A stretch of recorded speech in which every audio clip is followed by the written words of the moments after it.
श्री गणेशाय नमः। श्री सरस्वत्यै नमः। श्री गुरुभ्यो नमः।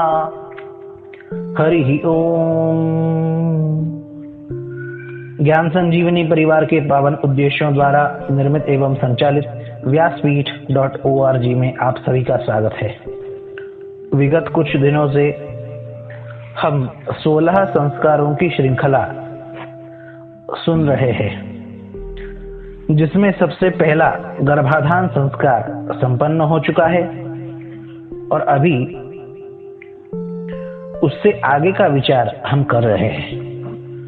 गर्भाधान अर्थात गर्भस्थापन और गर्भस्थापन होने से पहले जो भी कुछ सावधानियां तैयारियां अपेक्षित है, उसे हमने पिछले व्याख्यानों में देखने का प्रयास किया।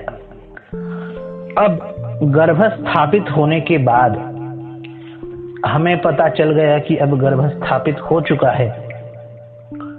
अब उसके बाद क्या क्या करना अपेक्षित है, इसे हम देखेंगे। गर्भ स्थापना होने के बाद आगे 9 महीने की मानो साधना या तपस्या ही प्रारंभ हो जाती है। इन 9 महीनों में उस जीव को हम जो भी संस्कार दे, वह आगे 90 वर्ष तक उसके जीवन पर प्रभाव करेंगे। सनातन परंपरा की यह विशेषता कि जन्म लेने से पूर्व ही जीव को संस्कारित करने की प्रक्रिया सनातन धर्म ने दी। जन्म लेने से पूर्व ही नहीं, अपितु मातृगर्भ में आने से पूर्व भी संस्कारित करने की प्रक्रिया सनातन परंपरा ने हमें सिखाई, जिसका अवलोकन चिंतन पूर्वी व्याख्यानों में हम कर चुके हैं। अब गर्भ में आने के बाद वह जीव सुशिक्षित सुसंस्कारित हो, इसके लिए सबसे पहले आवश्यक है सदाचार, सद्व्यवहार, शुद्ध व्यवहार, जिसमें तन की शुद्धि, व्रत, उपवास या शुद्ध आहार, अधिक से अधिक सात्विक आहार, इनसे होती है। मन की शुद्धि हमारे धर्म ग्रंथों के स्वाध्याय से होती है। और आज भी प्रायः सभी आस्तिक घरों में यह परंपरा है कि गर्भ रहने पे वह माता विविध धार्मिक ग्रंथों का श्रवण करती है या पारायण करती है, जिससे उसके साथ साथ वह बालक भी सुने, उसका भी जीवन आवश्यक तत्व चिंतन प्रारंभ हो जाए और वह संतान आगे चल के महान बने। कई धर्म ग्रंथ श्रवण किए जा सकते हैं। प्रायः भागवत सुनने की परंपरा अधिक है। श्रीमद् भागवत का यथार्थ श्रवण करने से होने वाला बालक भक्तिमान उत्पन्न होता है या होती है। रामायण के श्रवण से होने वाली संतति धर्मनिष्ठ, कर्तव्य दक्ष, आदर्श होती है। महाभारत के श्रवण से होने वाली संतति जयिष्णु होती है, विजयशील होती है। इसलिए महाभारत का श्रवण भी बहुत प्रशस्त माना। महाभारत के बारे में कई अफवाहें हैं कि वो श्रवण नहीं करना चाहिए, घर में तक नहीं रखना चाहिए, पर यह साफ साफ गलत है। महाभारत का महात्म्य देखें तो स्पष्ट कहा है कि भारतम भवनेयस्य तस्य हस्तगतो जयः। जिनके घर में महाभारत होता है, पूजित, पठित, श्रवित, उन्हें जय प्राप्त होता है। गर्भावस्था में कोई माता सुनती है तो उसका पुत्र विजयशाली होता है, और यदि कन्या हुई तो कन्यांच जयशालिनी, ऐसा महाभारत के महात्म्य में आया है। देवी भागवत भी कुछ लोग सुनते हैं, जिससे होने वाली संतति मुख्यतः प्रतिभावान शक्ति संपन्न होती है। शिव पुराण सुनने से मुख्यतः तत्वज्ञानी, योगी, भक्त, कर्मयोगी इस प्रकार की संतति प्राप्त होती है।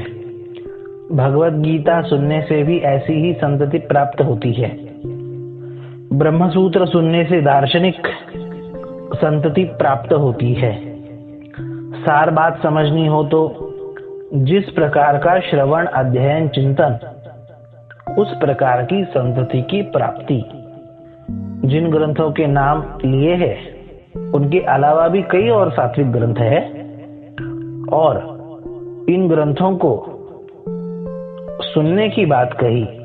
यथार्थ वक्ता मिले तो श्रवण करे, सदसद तीक्ष्ण विवेक बुद्धि हो तो स्वयं पठन, अध्ययन, चिंतन करे। कुछ भी किया जाए पर इन सात्विक विचारों का चिंतन बना रहना चाहिए।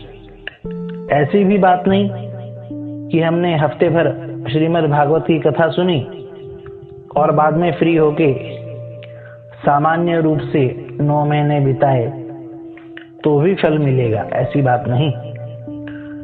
फल दिखने के लिए आवश्यक है पूरे 9 महीने इस सात्विक चिंतन से युक्त रहना। इन धर्म सिद्धांतों से, इन तत्व सिद्धांतों से, इन दार्शनिक सिद्धांतों से, इन भक्ति सिद्धांतों से हम हमेशा युक्त रहे, इनमें अपना मन, बुद्धि, चित्त डुबाए रखे, तब जाके जिस फल की बात कही है वह फल प्रत्यक्ष होता है। इस प्रकार से विचारों की शुद्धि रखे, मन की शुद्धि रखे और शुद्ध मार्ग से कमा के उसमें से भी चौथाई संकल्प पूर्वक दान करके धन की शुद्धि रखे। किन्हीं को लग सकता है कि अच्छे संतति की प्राप्ति और धन की शुद्धि, इन दोनों का क्या संबंध है?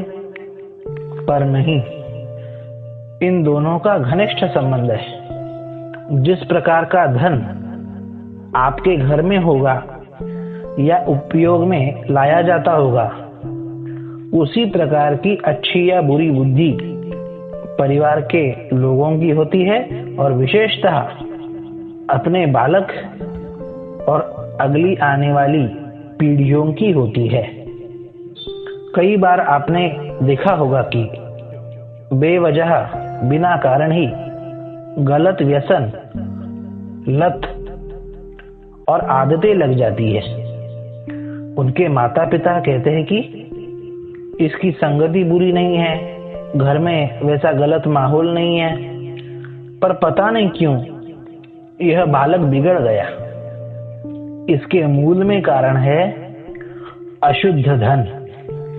वो उसका हो, उसके माता पिता का हो या पहले के पूर्वजों का, पर वह धन बुद्धि को बिगाड़ता है। इसलिए धन शुद्ध मार्ग से कमाया हुआ अपने घर में हो और उसमें से भी दान करके बचा हुआ हो। अब धन यदि शुद्ध मार्ग से कमाया हुआ है तो उसमें दान करने की क्या आवश्यकता है, ऐसे भी किसी को लग सकता है। एक कारण तो ये कि हमें यह निश्चित पता नहीं होता कि हमारे पास भी आने वाला धन कहां से आता है, कैसे आता है। अपने स्वयं का भी पता हो तो भी अपने पूर्वजों से वो किस प्रकार से आया है। एक बात, पूर्वजों की भी कमाई शुद्ध मार्ग से हो तो भी जिस प्रकार से हम जिस देश में रहते हैं उस देश का टैक्स, कर हमें देना पड़ता है, तब जाके बचा हुआ धन यह सही लीगल व्हाइट मनी माना जाता है। उसी प्रकार संपूर्ण जगत के स्वामी भगवान, उनके नाम से धर्मार्थ दान देने पर ही अपना बचा हुआ धन शुद्ध होता है, अन्यथा नहीं। यह प्रकृति का नियम है। इसलिए शुद्ध मार्ग से कमाए और उसमें से दान भी दे, तभी अपनी आने वाली पीढ़ियां अच्छी होंगी। अशुद्ध मार्ग से आया हुआ धन क्या करता है, इसका एक ताजा उदाहरण देखने मिला।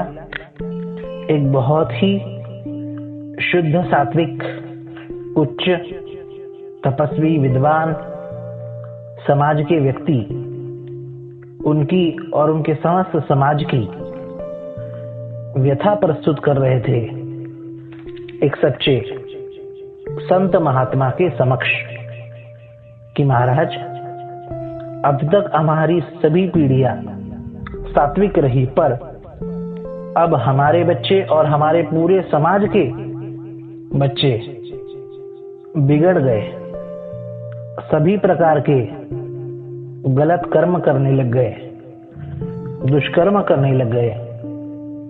और इसका एकमात्र कारण हमें दिखता है कि हमें हमारे समाज को मिलने वाली तनख्वाह यह शराब के मुनाफे से आती है।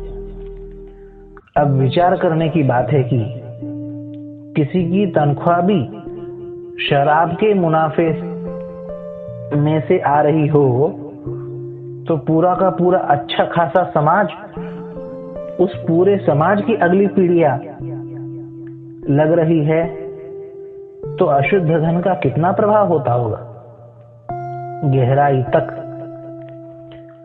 अशुद्ध धन बुद्धि को तो विकृत कर देता ही है, अगली आने वाली पीढ़ियों की स्वास्थ्य की समस्या भी खड़ी करता है। ये बात सभी के लिए लागू होती है, पर विशेष करके जिनका जीवन निर्वाह दान पर निर्भर है, दान लेके जो अपना जीवन यापन करते हैं, उनके घरों में यह बात बहुत प्रकट रूप से दिखती है कि उनकी अगली पीढ़ी में कोई लूला, लंगड़ा आदि विकलांग या पागल, मतिमंद, इस प्रकार का व्यक्तित्व प्रायः मिलता है। इन सबके स्वास्थ्य पे वह धन परिणाम कर चुका है, जो कि पता नहीं कैसे व्यक्ति के द्वारा किस मार्ग से आया है, और फिर उसके बाद उचित मात्रा में उसका दान भी नहीं दिया गया है। दान पे जीने वाले प्रायः यह भूल जाते हैं कि अपना काम केवल दान लेना ही नहीं, अपितु दान देना भी है। हमारे ऋषियों का जीवन देखते हैं तो उनके अलौकिक त्याग को देख के आंखों में पानी भर आता है कि दिन में एक बार भिक्षा मांग के लाते हैं और उस लाई हुई भिक्षा का भी बंटवारा करते हैं, और फिर उससे जो बचे वो पाते हैं। कोई संग्रह नहीं, फिर भी बंटवारा कर रहे हैं, और बाकी का संग्रह तो छोड़िए, दिन में एक समय दोपहर का भोजन होने के बाद रात्रि के खाने का संग्रह नहीं है। इस अवस्था में भी लाए हुए अन्न का बंटवारा कर रहे हैं, अतिथि के लिए हो, पशु पंछियों के लिए हो, आदि आदि। इस त्याग का नाम ही तो दान है, जिससे वो दिव्य प्रज्ञा, मेधा, बल, शक्तियां, ज्ञान, विज्ञान, यह सब उनमें प्रतिष्ठित रहता, जिससे वो पृथ्वी पर के प्रत्यक्ष देवता रहते थे। इसलिए दान की बहुत आवश्यकता है। और हमारे स्मृति शास्त्रकारों ने यह बात कही कि कौन या किसका घर वास्तव में शुद्ध है, तो स्मृतिकार कहते हैं कि सही शुचि ही योर्थ शुचि ही नम्र द्वार शुचि शुचि ही। सच्चा शुद्ध व्यक्ति या घर उसी का है कि जिसका धन शुद्ध है, जिसका अर्थ शुद्ध है। इसलिए अपना घर शुद्ध रखने के लिए धन शुद्ध रखे, और धन शुद्ध रखने का करने का एकमात्र साधन है वो है धर्मार्थ सत्पात्र दान। जिस प्रकार तन की शुद्धि के हमने साधन देखे, व्रत, उपवास, शुद्ध आहार इत्यादि। मन की शुद्धि के साधन ध्यान, धारणा, स्वाध्याय इत्यादि। उस प्रकार धन की शुद्धि का साधन यह केवल दान है। हर चीज के, हर तत्व के शुद्धि के लिए अलग अलग साधन है, और उसी साधन से उस तत्व की शुद्धि होती है। कोई तीर्थ यात्रा करे, तीर्थों में गंगा मैया, यमुना मैया, नर्मदा मैया, इनमें स्नान करे, 108 डुबकियां लगाए इत्यादि करे, तो इन सब से उसका केवल तन शुद्ध होगा। कोई आसन, प्राणायाम इत्यादि अच्छे से साध ले तो भी उसका तन शुद्ध होगा। कोई ध्यान, धारणा, समाधि भी लगाए तो उससे उसका मन शुद्ध होगा। पर धन शुद्ध करने का साधन यह केवल दान है, जिससे हमारी घर की सुख शांति बनी रहे और आगे आने वाली पीढ़ियां ऊटपटांग ना निकले। इसलिए तन, मन, धन, इस त्रिविध शुद्धि का ध्यान उन दोनों पति पत्नी दंपति ने रखना है। अब होने वाली संतति के पूर्ण वृद्धि, आरोग्य के लिए होने वाली संतति बुद्धिमान हो, तेजस्वी हो, शक्तिशाली हो, मधुर सुंदर आवाज वाली हो, इसके लिए विविध औषधियां, वनस्पतियां आयुर्वेद में कही, उचित परामर्श के द्वारा उसका ग्रहण करना चाहिए, यदि वैसी कामना है तो।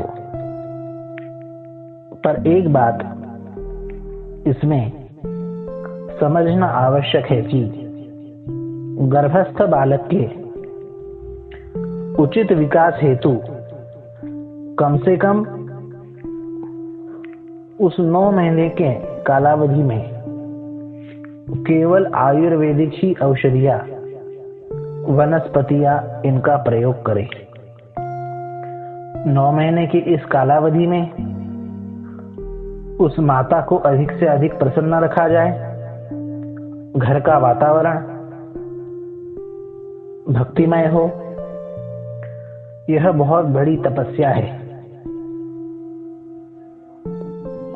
छोटे बालक जिस प्रकार अपने बाल्यकाल से ही अनुकरण प्रिय होते हैं, जिस प्रकार का बड़ों का व्यवहार वो देखते हैं, उसी प्रकार से वो ढल जाते हैं, उसी प्रकार से वो बन जाते हैं। वह उनका अनुकरण करने का स्वभाव बचपन से ही नहीं, अपितु गर्भ में रहते समय से होता है, और वो बड़ा तीव्र होता है। इसलिए आज के वैज्ञानिक भी इस सनातन सिद्धांत से 100% सहमत है। अतः सात्विक वातावरण का पूर्ण प्रयास करें। अब किन बातों से सावधान रहना चाहिए, बचना चाहिए, त्याग देना चाहिए। इनका विचार जब करते हैं तो